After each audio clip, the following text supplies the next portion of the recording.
What is up, DTube Steam blockchain? So today I want to talk a little bit quick here, and I want to talk a little bit about. It's a little bit cold outside.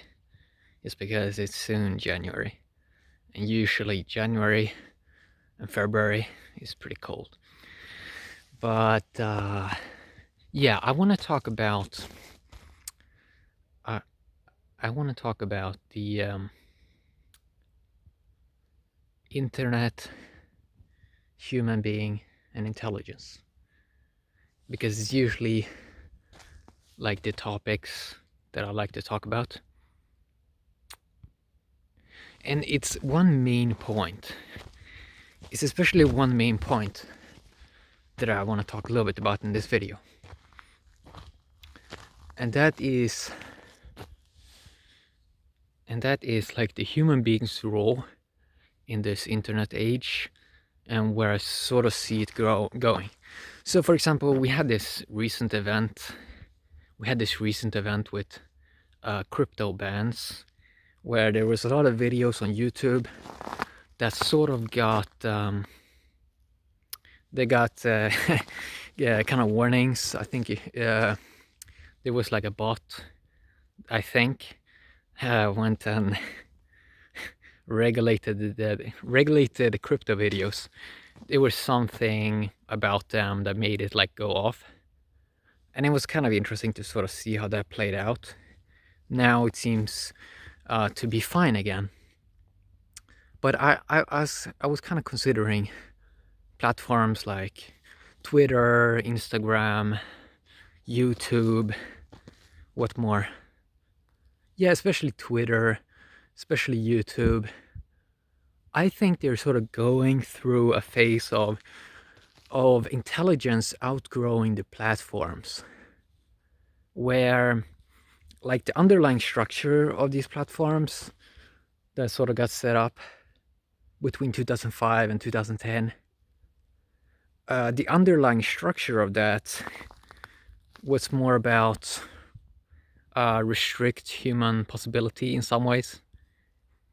And they're going through growing pains where it's like a person wants to grow super fast, but the way the platform is sort of structured is it has a lot of limitations in the way you can use the platforms.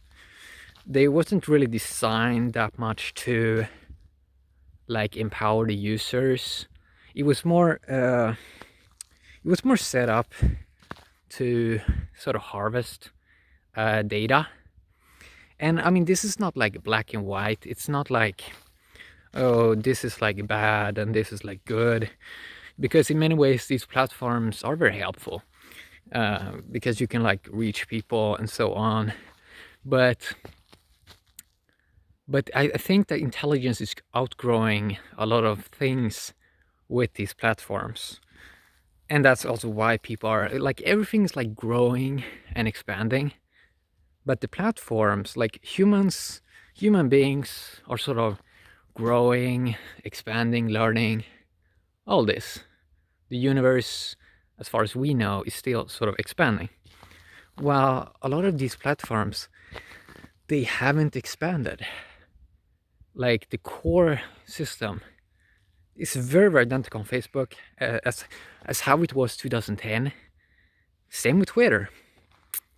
Same with a lot of other platforms. So the platform hasn't really gotten an upgrade.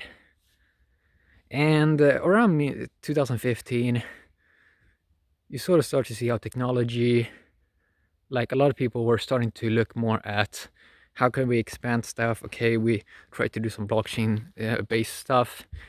And Ethereum sort of started there 2014, 2015, and people are using technologies to sort of see how they can improve their own life and improve other people's life. And they sort of start to see there mid 2015 that, yeah, you really need to create a lot of new systems that can expand more and that can make so human being can explore more their fullest potential.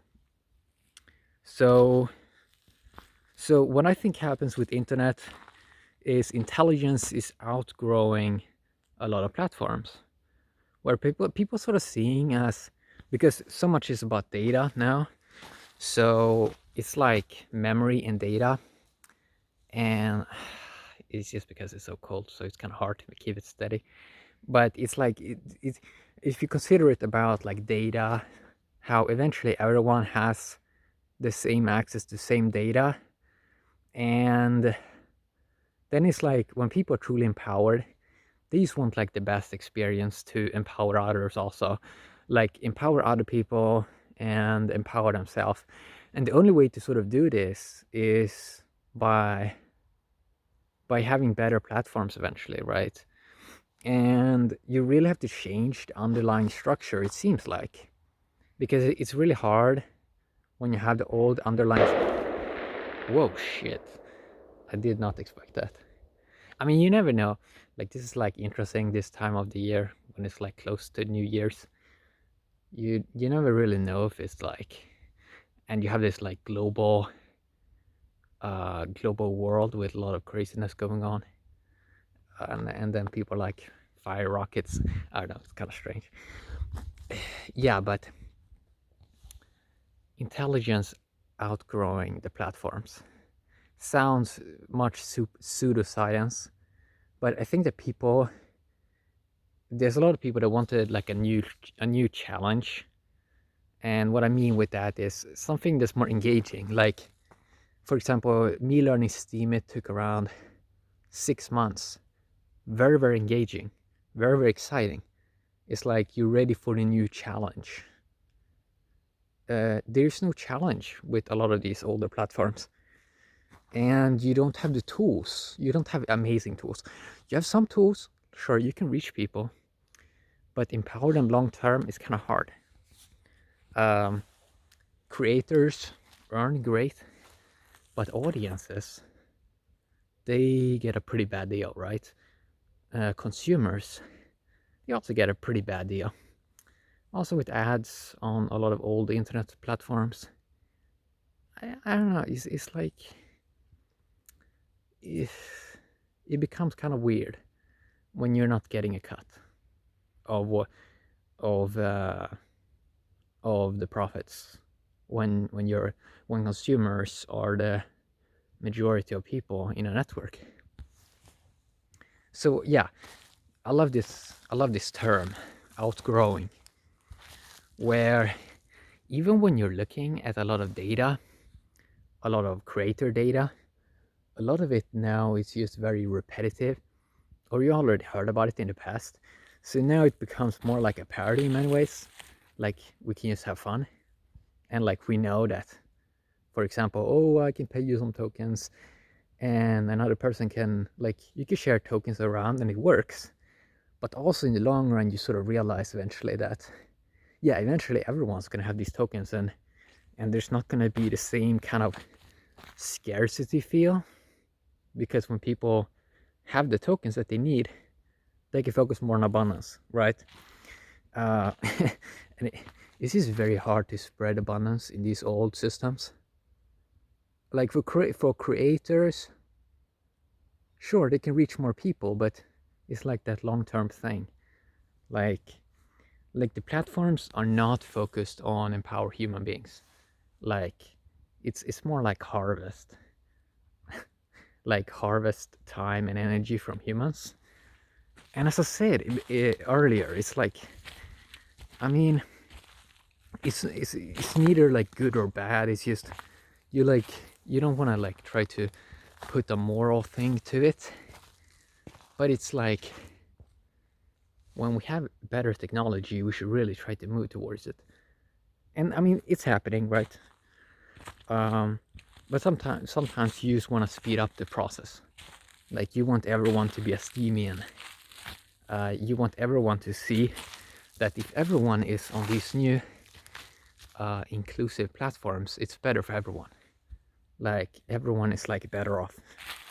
So yeah, it's fun to see how intelligence moves.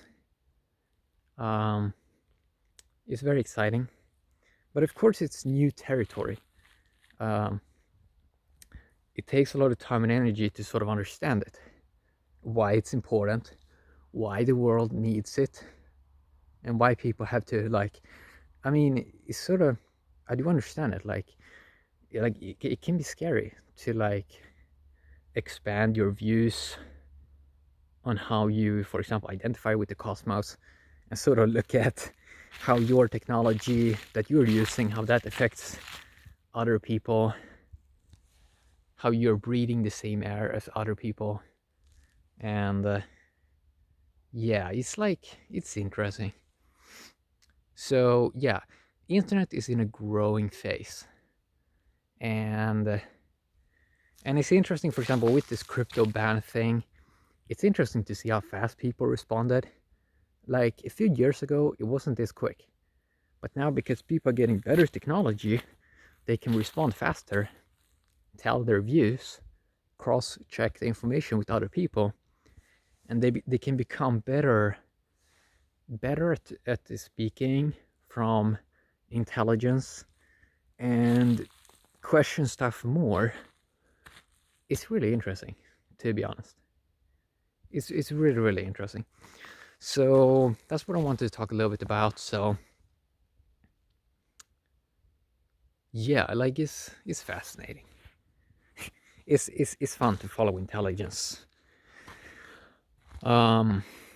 See how the creation sort of unfolds, and how everything always like expands. How every day you can like expand your borders of ignorance and learn more. It's really, really cool, to be honest. The internet is super young. Like it's such a new thing. And as I said, I mean, it takes so many weeks, years even, to sometimes understand something that's brand new. It takes so much time and energy. But in the end, it seems like it's worth it. So that's what I want to talk a little bit about today. So it also seems like an interesting point here is also how, with these new platforms, eventually they're probably going to look more at the human being, from the side of that the human being is a possibility, instead of looking at the human being just as a resource to milk value from. So when you have abundant technology that creates value via tokens, and you combine that with artificial intelligence, you don't have to leech so much off of humans anymore, because you already have systems that create value from nothing. And then you can look more at how you can look at the individual and see if you can flower the individual's possibility and make them explore their own intelligence, instead of trying to just harvest humans' time for a slight, like a fiat profit. But yeah, I mean, it's so much. It's so many nuances with the internet, so many nuances with a human being, and so many nuances with intelligence.